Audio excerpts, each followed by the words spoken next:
Hi everyone, welcome back to my YouTube channel. ಇವತ್ತಿನ remedy ಏನಪ್ಪ ಅಂತಂದರೆ, ನಾವು ಬ್ಲ್ಯಾಕ್ ಹೆಡ್ಸ್ ವೈಟ್ ಹೆಡ್ಸ್ನ ಪಾರ್ಲರಲ್ಲಿ ರಿಮೂವ್ ಮಾಡಿಸ್ಕೊಳ್ತೀವಿ. ಆಮೇಲೆ ಅನ್ವಾಂಟೆಡ್ ಫೇಶಿಯಲ್ ಹೇರ್ಸ್ನ ಕೂಡ ಅಲ್ಲೇ ನಾವು ರಿಮೂವ್ ಮಾಡಿಸ್ಕೊತೀವಿ, ಅಥವಾ ಲೇಸರ್ ಹಾಕಬೇಕಾಗತ್ತೆ. ಸೊ ಇದು ಯಾವುದು ಪ್ರಾಬ್ಲಮ್ಸ್ ಇಲ್ಲದೇ ಮನೇಲೇ ನಾವು ಈಸಿಯಾಗಿ ಅನ್ವಾಂಟೆಡ್ ಹೇರ್ಸ್ನ ಮತ್ತು ಬ್ಲ್ಯಾಕ್ ಹೆಡ್ ವೈಟ್ ಹೆಡ್ಸ್ನ ರಿಮೂವ್ ಮಾಡ್ಬೋದು. ಸೊ ಹೇಗೆ ಮಾಡೋದು ಅಂತ ನೋಡೋಣ ಬನ್ನಿ. ಇವಾಗ ನಾನು ಒಂದು ಸಣ್ಣ ಪಾತ್ರೆಗೆ ಒಂದು ಸ್ವಲ್ಪ ನೀರು ಹಾಕ್ಕೊಂಡಿದ್ದೀನಿ. ನೀರು ಜೊತೆಗೆ 1 ಸ್ಪೂನಷ್ಟು ಶುಗರ್ನ ಹಾಕ್ಕೊಂಡಿದ್ದೀನಿ. ಇದನ್ನು ಚೆನ್ನಾಗಿ ನಾವು ಬಾಯ್ಲ್ ಮಾಡಬೇಕು. ಬಾಯ್ಲ್ ಮಾಡಬೇಕಾದ್ರೆ ನಾವು ಸ್ವಲ್ಪ ಲೆಮನ್ನ ಕೂಡ ಒಂದು ಹಾಫ್ ಲೆಮನ್ನ ಹಾಕ್ಕೊಂಡಿದ್ದೀನಿ ನಾನು.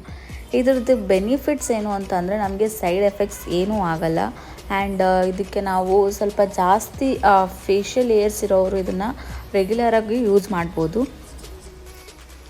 ಇದಕ್ಕೆ ಲೆಮನ್ ಹಾಕಿದ್ಮೇಲೆ ಇದು ಚೆನ್ನಾಗಿ ಬಾಯ್ಲ್ ಆಗೋಕ್ಕೆ ಸ್ಟಾರ್ಟ್ ಆಗಬೇಕು. ಚೆನ್ನಾಗಿದು ಬಾಯ್ಲ್ ಆಗಬೇಕು. ಇದು ಬಾಯ್ಲ್ ಆದಮೇಲೆ ನಾನು ಇದಕ್ಕೆ 1 ಸ್ಪೂನಷ್ಟು, ಒಂದು ಚಿಕ್ಕ ಸ್ಪೂನಲ್ಲಿ ಸ್ವಲ್ಪ ಕಾಫಿ ಪೌಡರ್ ಹಾಕ್ತಾಯಿದ್ದೀನಿ. ಸೊ ಕಾಫಿ ಪೌಡರಿಂದ ಏನು ಯೂಸಪ್ಪ ಅಂತಂದರೆ, ಇದು ನಮ್ಮ ಡೆಡ್ ಸೆಲ್ಸ್ನೆಲ್ಲ ರಿಮೂವ್ ಮಾಡುತ್ತೆ, ನಮ್ಮ ಸ್ಕಿನ್ನ ಬೂಸ್ಟ್ ಮಾಡುತ್ತೆ. ಹಾಗೆ ನಾವು ಇದನ್ನು ರಬ್ ಮಾಡ್ತಾ ಇರಬೇಕಾದ್ರೆ ನಮಗೆ ಫುಲ್ಲು ಕ್ಲೀನ್ ಆಗುತ್ತೆ ಫೇಸು ನೀಟಾಗಿ ನಮಗೆ. ನಾನು ಕಾಫಿ ಪೌಡರ್ ಮತ್ತು ಶುಗರಿಂದ ಒಂದು ಸ್ಕ್ರಬ್ಬರ್ ಮಾಡ್ಕೊಂಡಿದ್ದೆ. ಸೊ ಅದನ್ನು ನೆಕ್ಸ್ಟ್ ವೀಡಿಯೋದಲ್ಲಿ ನಾನು ನಿಮಗೆ ತೋರಿಸ್ಕೊಡ್ತೀನಿ ಹೇಗೆ ಮಾಡೋದು ಅಂತ. ಸೊ ಆ ಸ್ಕ್ರಬ್ಬರು ಕೂಡ ನಮ್ಮ ಫೇಸ್ಗೆ ಸಿಕ್ಕಾಪಟ್ಟೆ ಬೆನಿಫಿಟ್ಸ್ ಕೊಟ್ಟಿತ್ತು. ಆ್ಯಂಡ್ ಇದನ್ನು ನೆಕ್ಸ್ಟು ಏನಪ್ಪ ಅಂದರೆ, ನೀಟಾಗಿ ನಾವು ಮಿಕ್ಸ್ ಮಾಡ್ಕೊತಾ ಇರಬೇಕು. ಮಿಕ್ಸ್ ಮಾಡಿ ಅದೊಂಥರ ಜೆಲ್ ಥರ ಹಾಕಬೇಕು. ನಾನು ಸ್ವಲ್ಪ ನೀರು ಸ್ವಲ್ಪ ಜಾಸ್ತಿ ಹಾಕಿದೆ, ಯಾಕಂದರೆ ನನಗೆ ಕೈ ಕಾಲಿಗೆಲ್ಲ ಹಚ್ಕೋಬೇಕಾಗತ್ತೆ ಅಂದ್ಬಿಟ್ಟು ಸ್ವಲ್ಪ ನೀರು ಜಾಸ್ತಿಯೇ ಹಾಕಿದ್ದೆ ನಾನು. ನೀವು ಬರೀ ಫೇಸಿಗೆ ಮಾತ್ರ ಹಚ್ಚೋದಿದ್ರೆ ನೀರು ಸ್ವಲ್ಪ ಕಮ್ಮಿನೇ ಹಾಕಿ, ಅದೊಂಥರ ಕ್ಲೇ ಥರ ಫಾರ್ಮ್ ಆಗಬೇಕು, ಅಂದರೆ ಜೆಲ್ ಥರ ಆಗಬೇಕದು. ಆ ಜೆಲ್ ಥರ ಆಗೋವರೆಗೂ ನೀವು ಚೆನ್ನಾಗಿ ಬಾಯ್ಲ್ ಮಾಡಬೇಕು. ಸೊ ಇವಾಗ ಚೆನ್ನಾಗಿ ಬಾಯ್ಲ್ ಆಗಿದೆ. ಒಂದು 2 ಮಿನಿಟ್ಸ್ ಇದನ್ನು ಆರಕ್ಕೆ ಬಿಟ್ಟಿದ್ದೆ.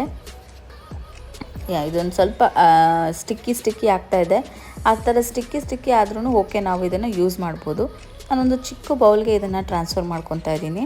ಫಸ್ಟು ನಾನು ಫೇಸ್ಗೆ ಹಚ್ತಾ ಇದ್ದೀನಿ. ಫೇಸ್ಗೆ ಹಚ್ಬಿಟ್ಟು ಆಮೇಲೆ ಕೈ ಕಾಲಿಗೆಲ್ಲ ಹಚ್ಚಬೇಕು. ಒಂದು ಸ್ವಲ್ಪ ಅರಿಶಿನ ಹಾಕ್ಬಿಟ್ಟು ಇದಕ್ಕೆ ನಾನು ಕಡಲೆ ಹಿಟ್ಟನ್ನ ಸ್ವಲ್ಪ ಹಾಕ್ಕೊತಾ ಇದ್ದೀನಿ. ನಾನು ಇದಕ್ಕೆ ಒಂದು ಚಿಕ್ಕ ಬಂದು ಕಡಲೆ ಹಿಟ್ಟನ್ನ ನಾವು ಹೇಗೆ ಯೂಸ್ ಮಾಡ್ಬೋದು, ಬರೀ ಮೊಸರಲ್ಲಿ ಅದರಲ್ಲಿ ಹಚ್ಕೊಳ್ತೀವಿ. ಇದರಲ್ಲಿ ಒಂಥರ ಡಿಫ್ರೆಂಟಾಗಿ ನಾವು ಅದನ್ನು ಅಪ್ಲೈ ಮಾಡ್ಕೊತಾ ಇದ್ದೀವಿ ಫೇಸ್ಗೆ. ನಾನು ಇದಕ್ಕೆ 2 ಸ್ಪೂನಷ್ಟು ಕಡಲೆ ಹಿಟ್ಟು ಹಾಕ್ತಾಯಿದ್ದೀನಿ. ಇದು ಚೆನ್ನಾಗಿ ಕ್ಲೇ ಥರ ಫಾರ್ಮ್ ಆಗಬೇಕು. ಅದು ಅಲ್ಲಿವರೆಗೂ ನೀವು ಇದನ್ನು ಚೆನ್ನಾಗಿ ಮಿಕ್ಸ್ ಮಾಡ್ತಾನೆ ಇರಬೇಕು. ಇದನ್ನು ಸ್ವಲ್ಪ ತೆಳ್ಳಗೆ ಮಾಡ್ಕೊಂಡಿದ್ದೀನಿ. ನೀವು ಇನ್ನೊಂದು ಸ್ವಲ್ಪ ಜಾಸ್ತಿ ಕಡಲೆ ಹಿಟ್ಟು ಆ್ಯಡ್ ಮಾಡ್ಕೊಂಡು ಸ್ವಲ್ಪ 15 ಮಿನಿಟ್ ಜಾಸ್ತಿ ಸಾಕಾಗುತ್ತೆ, ನೀಟಾಗಿ ಡ್ರೈ ಆಗುತ್ತೆ. ಇದು ಫುಲ್ಲು ಡ್ರೈ ಆದಮೇಲೆ ಅಪ್ಲೈ ಮಾಡೋದು ಅಂತಂದರೆ, ಕೊಬ್ಬರಿ ಎಣ್ಣೆ ಕೈಯಲ್ಲೇ ಇದನ್ನು ಅಪ್ಲೈ ಮಾಡ್ಬೋದು, ಬ್ರಷಲ್ಲಿ ಏನು ಅಗತ್ಯ ಇರಲ್ಲ. ಕೊಬ್ಬರಿ ಎಣ್ಣೆ ಹಾಕಿ ಕೈಯಲ್ಲಿ ಅಪ್ಲೈ ಮಾಡಿ ಸ್ವಲ್ಪ ಇದಕ್ಕೆ ನಾವು ಹಾಟ್ ವಾಟರ್, ಅಂದರೆ ತುಂಬಾ ಬಿಸಿ ನೀರು ಬೇಡ, ಸ್ವಲ್ಪ ಬೆಚ್ಚಗಿರೋ ನೀರಲ್ಲಿ ಇದನ್ನು ನಾವು ನೀಟಾಗಿ ವಾಶ್ ಮಾಡಬೇಕು. ಇದು ವಾಶ್ ಆದಮೇಲೆ ಇದಕ್ಕೆ ನಾವು ಸ್ವಲ್ಪ ಫೇಸ್ಗೆ ರೋಸ್ ವಾಟರ್ನ ಹಾಕ್ಕೊಂಡು ಬಿಡ್ಬೋದು.